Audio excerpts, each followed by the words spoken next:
ეს ერთ-ერთი კომენტარი არის, ანამ დააკომენტარა ჩემს ვიდეოზე. ეს წარმოსახვაში რამდენი ფული გინდა რომ უნდა წარმოგედგინათ, ხო გახსოვთ იმ ვიდეოსთან დაკავშირებით და ადამიანმა წარმოიდგინა და ზღაპრულად ვიცხოვრებდიო, ძალიან კარგი. ჩემ და სამწუხაროდ 18 წელი ვმუშაობ და ვერ ავწდი ტარიფს იქ ბოლოში წერია სიტყვა აღარ ჩანს კომენტარში. უყურეთ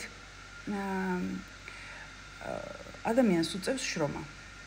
ყოველდღიური საქმეების კეთება, საყოფაცხოვრებო, პროფესიული, სამსახურია თუ ბიზნესია, ხო? და ამ ყოველდღიურობას ახასიათებს შემდეგი რამ. რომ ჩაერთვები ამ ფერხულში, ოკეი, სამუშაო გაქვს, საჭმლის ფული გაქვს, ცხოვრება მიმდინარეობს, 1000 რაღაც ხდება და ერთის მხრივ ყველაფერი ნორმალურად არის, ხო? თლად მშიერი არ არის ადამიანი. მეორეს მხრივ, რა თქმა უნდა, ღმერთო ჩემო, ყოველ ჩვენთაგანს უნდა ზრდა, მათ შორის ფინანსური, ხო? და ამ ყოველდღიურობას ახასიათებს ის, რომ ფერხულში ჩართულნი და გარკვეულ მოთხოვნილებებ დაკმაყოფილებულები აღარ ვფიქრობთ ამ ზრდაზე. თუ ვფიქრობთ, 1000-ში ერთხელ, როდესაც არ ვიცი, მაგალითად, რაღაცა ძალიან მოგინდება და არ ყოფნის ფული ამისთვის, ხო, ან რაღაცაში ძალიან დაგჭირდა და არ გაქვს საკმარისი ფული. და მაშინ გაიფიქრებ, რომ რა კარგი იქნება, რომ მეტი მქონდეს, შეიძლება გაბრაზდე კიდეც საკუთარ თავზე იქნება თუ ცხოვრებაზე თუ არ ვიცი, კიდევ ვინმეზე ან სახელმწიფოზე ან მთავრობაზე.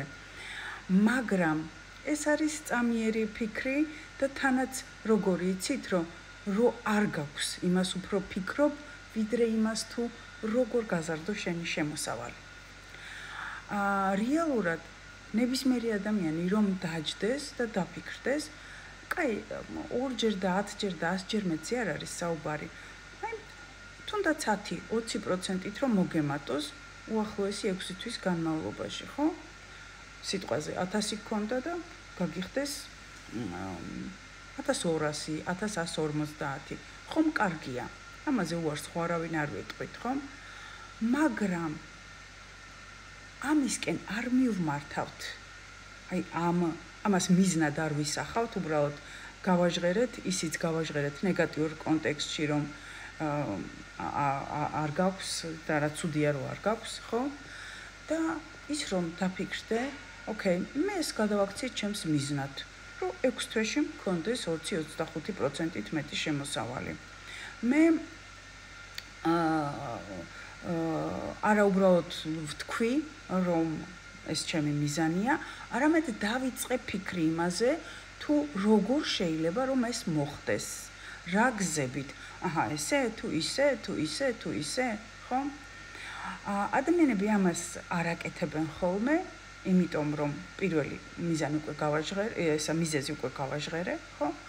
მეორე მიზეზი ყოველდღიურობაში ჩაფლული, ხო? მეორე მიზეზი არის ის, რომ ადამიანს გონია, რომ მეტი იშოვოს, მეტი უნდა იმუშაოს. და ვინც მშრომელი ადამიანია, ის საკმაოდ დატვირთულად მუშაობს ისედაც და ფიქრობს, რომ ღმერთო, ახლა მაგდანას ლურჯა ხო არა ვარ ბოლო-ბოლო რო კიდე 20%-ით მეტი შემოსავალი რომ მინდა 20%-ით მეტი ვიმუშაო. და აქვე ებლოკება სურვილი იმისა, რომ დაფიქრდეს თუ როგორ გაზარდოს თავის შემოსავალი რა გზებით. ამ დროს ესეც შემზღუდველი რწმუნებულების ნათელი მაგალითია, რომ მეტი ფული გქონდეს, მეტი უნდა იმუშაო. არა, შესაძლებელია ნაკლები იმუშაო და მეტი ფული გქონდეს. და არ დამიწყოთ ახლა რაღაცა ხრიკების და აფერისტობის და მამაძაღლობის და არაკანონიერი ქმედებების ხარჯზე. არა, არავითარ შემთხვევაში. მე არაფერი ეკოლოგიურისკენ არასოდეს არავის არ ვუბიძგებ პირიქით. არამედ დაფიქრდე, თუ როგორ გახდე უფრო მაღალ ანაზღაურებადი სპეციალისტი. და უყურეთ კიდევ რას მინდა რომ მივაქციო თქვენი ყურადღება. უფრო მაღალ ანაზღაურებადი სპეციალისტი ხდები იმ შემთხვევაში, თუ ერთის მხრივ ხდები პროფესიონალი შენ საქმეში, დაიხვეწები, მეტი იცი, მეტი შეგიძლია, უფრო ღრმა ცოდნა გაქვს. მეორეს მხრივ, როდესაც შეგიძლია შენი თავის პრეზენტაცია, წარდგენა, რომ დიახ, მე მართლაც ასეთი ვარ.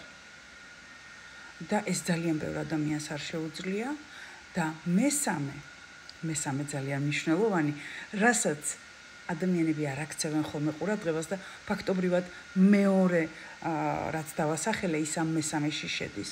ეს არის ეგრეთ წოდებული soft skill-ების განვითარება. soft და hard skill-ები, ანუ მყარი და რბილი უნარები. რას ქვია, იცით, მაგრამ მაინც გავიმეორებ. მყარი, ეგრეთ წოდებული მყარი უნარები არის ჩვენი პროფესიული უნარები. ხო, არ ვიცი, თუ მაგალითად ხელოსანი ხარ, მღებავი ხარ სიტყვაზე, ხო? შესანიშნავად ასწორებ და ღებავ კედლებს სიტყვაზე. თუ დურგალი ხარ, შესანიშნავ ხის ნაკეთობებს აწყობ. თუ ქირურგი ხარ, უმაგრეს ურთულეს ოპერაციებს აკეთებ და ასე შემდეგ, ხო? თუ იურისტი ხარ, უმაგრესი იურისტი ხარ, განათლებული, გამოცდილი და ასე შემდეგ. ეს არის hard skill-ები, ანუ უშუალო პროფესიული ცოდნა. მაგრამ არანაკლებ მნიშვნელოვანია soft skill-ები, ანუ რბილი უნარები, ანუ ეს არის შენი ადამიანური უნარები, ეს არის შენი მოქნილობა, შენი აზროვნებისა და ქმედებებისა, ეს არის ადამიანებთან კომუნიკაციის უნარები, ეს არის თუნდაც თვითპრეზენტაციის უნარი, თუნდაც საკუთარი მომსახურების გაყიდვის უნარი. ეს ყველაფერი ძალიან დიდ როლს თამაშობს და დარწმუნებული ვარ, ყოველ ჩვენთაგანს შეხვედრია ამა თუ იმ დარგში სპეციალისტი, რომელიც მართლა ოქროს ხელე აქვს, რო იტყვიან, ხო, აი ბრილიანტის თავი აქვს, ხო, ისეთი ჭკვიანია, მაგრამ ადამიანი არ არის კმაყოფილი თავის ანაზღაურებით, იმიტომ რომ მას არ აქვს ის უნარები, რაც მე დავასახელე. და ამ შემთხვევაში არ მაქვს ეს უნარები, ხმე ბევრმა მომწერა, ყველა თქვენნაირი ხო ვერ იქნება.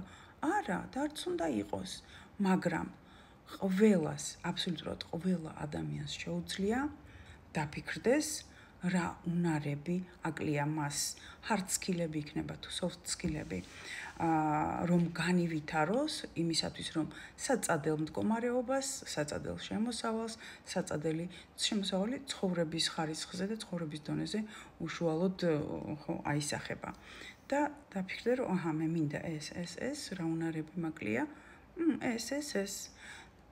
თუ თავად ვერ ფიქრობ, შეიკითხე შენს გარშემო უახლოეს 10 ადამიანს, ოჯახის წევრებს, მეგობრებს, კოლეგებს და გეტყვიან. და მე დაფიქრდე, რომ როგორ განივითარო ეს უნარები. ეს არის და ეს. მომწერეთ თქვენი მოსაზრებები, რას ფიქრობთ ამასთან დაკავშირებით.